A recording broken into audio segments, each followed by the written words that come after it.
Hello everyone, welcome on my Hindi ज्ञान बोध YouTube channel. तो आज के वीडियो में हम करंट अफेयर करने वाले हैं। करंट अफेयर के क्वेश्चंस जो कॉम्पिटिटिव एग्जाम की दृष्टि से काफ़ी महत्वपूर्ण होंगे। आज के जो मैं प्रश्न करवाऊंगी, तो डेली करंट अफेयर की सीरीज़ में आज से शुरू कर रही हूँ। आज तो मैं आपको थोड़ा दोपहर के टाइम, आफ्टरनून के टाइम ये उपलब्ध करवा रही हूँ।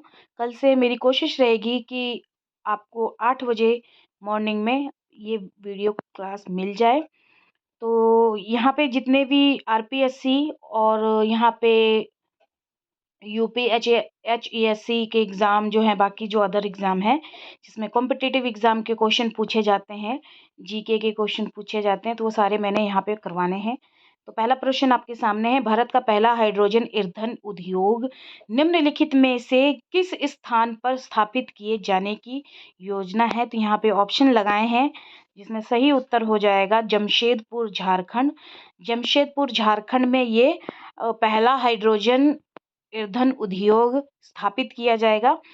अगला जो प्रश्न बनता है, एशिया के किस पहले न्यूक्लियर रिसर्च रिएक्टर को न्यूक्लियर म्यूजियम बनाए जाने की योजना है?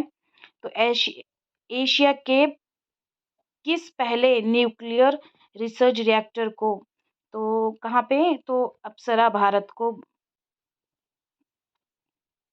बनाया जाएगा। अगला जो प्रश्न है, मध्य प्रदेश का पहला solar base public electric vehicle charging station, यहाँ पे इसकी फुल फॉर्म लिख दी है मैंने इंग्लिश में, वो आप देख लीजिएगा। हाल ही में किस शहर में शुरू किया गया है? तो ये शुरू किया है इंदौर में। अगला जो प्रश्न बनता है, मध्य प्रदेश सरकार के खेल एवं युवा कल्याण विभाग ने खिलाड़ियों को प्रोत्साहित करने के लिए निम्नलिखित किस खिलाड़ी को लाइफ टाइम अचीवमेंट पुरस्कार से सम्मानित किया गया है? तो ये किया है अनिल धूपर को। ऑप्शन दिए हैं, ऑप्शन नहीं रीड आउट करूंगी मैं। तो अगला जो प्रश्न बनता है, मध्य प्रदेश सरकार के खेल एवं युवा कल्याण विभाग द्वारा खिलाड़ियों को प्रोत्साहित करने के लिए वर्ष 2023 के लिए कुल कितने खिलाड़ियों को लाइफ टाइम अचीवमेंट पुरस्कार सहित एकलव्य विक्रम विश्वामित्र पुरस्कार से सम्मानित किया गया है? तो कितने खिलाड़ियों को किया है? तो कुल 23 खिलाड़ियों को। अगला जो प्रश्न बनता है, उत्तर भारत की पहली नदी कायाकल्प परियोजना देविका का संबंध निम्नलिखित में से किस राज्य से है? तो ये जम्मू कश्मीर से है। अगला जो प्रश्न बनता है, अल्पसंख्यक मामलों के मंत्रालय ने अल्पसंख्यक समुदायों के छात्रों को प्रतियोगिता परीक्षाओं में सफलता पाने में सहायता करने के लिए free coaching and allied scheme के तहत विशेष कोचिंग सुविधा उपलब्ध करवाने की पहल की है। इसे अन्य किस नाम से जाना जाता है? तो ये जाना जाता है नया सवेरा के नाम से। अगला जो प्रश्न बनता है, केंद्र सरकार द्वारा लैपटॉप, टैबलेट और all in one personal computer के आयात पर लगाया गया प्रतिबंध निम्नलिखित किस तिथि से लागू होगा? तो ये होगा 1 नवंबर 2023 से। अगला जो प्रश्न बनता है, एक्सिस बैंक ने क्रेडिट ऑन यूपीआई को बढ़ावा देने के लिए निम्नलिखित किस क्रेडिट कार्ड प्लेटफॉर्म के साथ समझौता किया है? तो ये किया है कीवी के साथ। अगला जो प्रश्न बनता है, न्यूक्लियर युद्ध की भीषणता और जापान के हिरोशिमा पर गिराए गए एटम बम की विभीषिका की स्मृति में दुनिया भर में हिरोशिमा दिवस कब मनाया जाता है? तो ये 6 अगस्त को मनाया जाता है, जो निकल चुका है।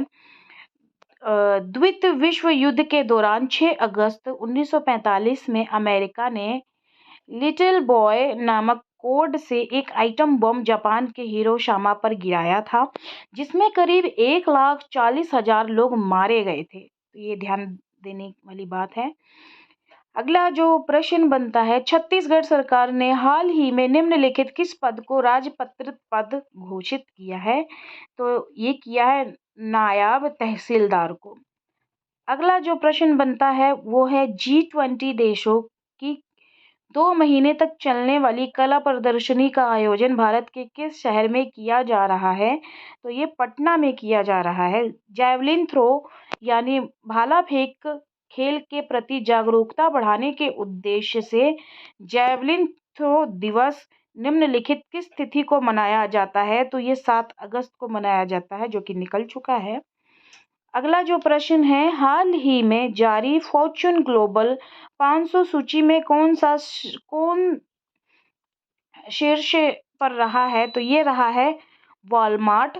अगला जो प्रश्न है, हाल ही में गूगल ने किस देश के ट्रांसजेंडर साइकिलिस्ट की लिस्ट विली ब्रायन के 109वीं जयंती मनाई है? तो ये मनाई है बेल्जियम ने। अगला जो प्रश्न है, हाल ही में किसने स्टडी इन इंडिया पोर्टल शुरू किया है? तो ये किया है धर्मेंद्र प्रधान और डॉक्टर एस जयशंकर प्रसाद ने। तो ए बी दोनों ऑप्शन सही हैं। अगला जो प्रश्न है, हाल ही में माइक्रोन भारत का पहला सेमीकंडक्टर संयंत्र कहाँ स्थापित करने जा रहा है? तो ये जा रहा है गुजरात में। अगला जो प्रश्न है, हाल ही में आकाशवाणी ने कहाँ युवा सम्मेलन का आयोजन किया है? तो ये किया है नई दिल्ली में। हाल ही में किस राज्य में लू के कारण सबसे अधिक मौतें दर्ज की गई हैं? तो ये की गई है केरल में। केरल में सबसे अधिक लू लगने के कारण मौतें हुई हैं।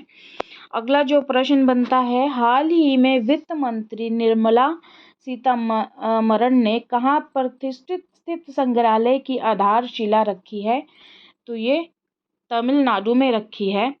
तो ये कुल 20 प्रश्न मैंने करंट अफेयर से उठाए हैं जो कॉम्पिटिटिव एग्ज़ाम के लिए महत्वपूर्ण मुझे लगे।